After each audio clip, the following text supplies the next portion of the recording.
As voters head to the polls today, government agencies are closely monitoring efforts to undermine election security. Local officials and federal agencies, including the FBI, are working to identify and combat cybersecurity threats. This is a look inside their virtual war room. Here, state election officials, representatives from the RNC and DNC, and intelligence officials are communicating and responding to potential cybersecurity issues. As we've reported, hackers have already tried to threaten election networks before today.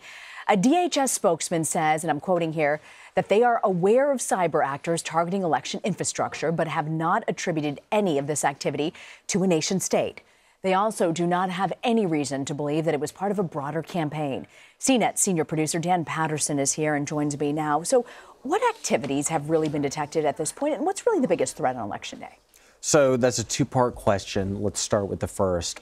They are concerned with everything from critical infrastructure hacks to database and meddling with the voter database. And these types of attacks are very common, which is why we heard in that DHS statement that this is perhaps not part of a larger campaign, but instead something that we see all the time. It's also very important to remember that this is a nonpartisan effort. When we say the alphabet soup of agencies that are coordinating, this is a real attempt to work across party lines and with state officials to make sure that any type of hacks, whether it's coordinated or not, are shut down before Election Day. The second part of that is the biggest threats. And it looks like right now, in a joint statement that was released by DHS and the FBI, they are primarily concerned with, and we are as well here, with influence campaign content. So this is less hacking of voting systems, less about finding the technical cracks and fissures, and it's more about what we call cognitive hacking, using social media to change how we feel about particular issues and particular candidates. Which, as we've known from here to Britain, we know has had an impact on voting. When you look at agencies like the FBI, the Department of Homeland Security, they've known about some of these threats. How have they responded before Election Day in advance to protect? Yeah, so we weren't entirely caught flat-footed in 2016, but many of these tactics we didn't anticipate seeing at the scale that occurred in 2016. So in 2018, this is something that federal agencies and state agencies, again, took very, very seriously.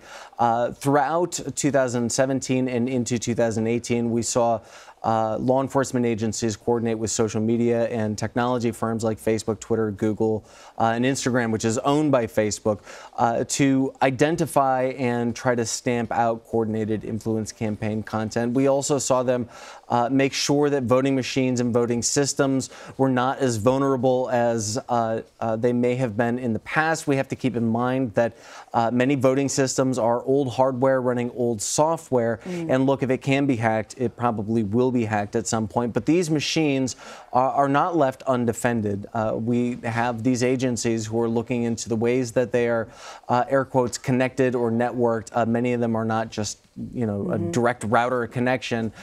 So this is something that we have identified the tactics, and kind of like fighting the last war, we've tamped down on some of these. We may be surprised by some more attempts in the future. With this week, Facebook disclosed that they've shut down about 100 accounts on Facebook and Instagram, and they called this that they've been engaged in, and I'm quoting here, coordinated inauthentic behavior. What is coordinated inauthentic behavior, and what action has been taken? So this is Facebook's euphemism for influence campaign content. Facebook removed this content, and they worked with the FBI. They said in a blog post they released last night that the FBI notified them last Sunday about this activity. Facebook worked to identify the content and then remove it.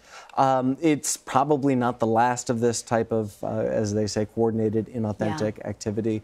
But we do see, look, sometimes we give tech platforms kind of a hard time, or we give them a very critical eye. They are all working very hard to make sure this content is removed.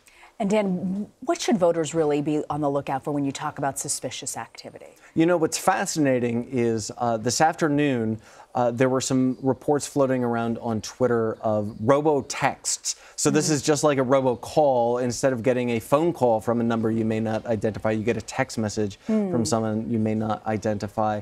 What's very interesting is how your phone numbers and the database of phone numbers may have fallen into the hands of people who are, in some cases, just doing what we call GOTV, get out the vote, trying to get people to be motivated.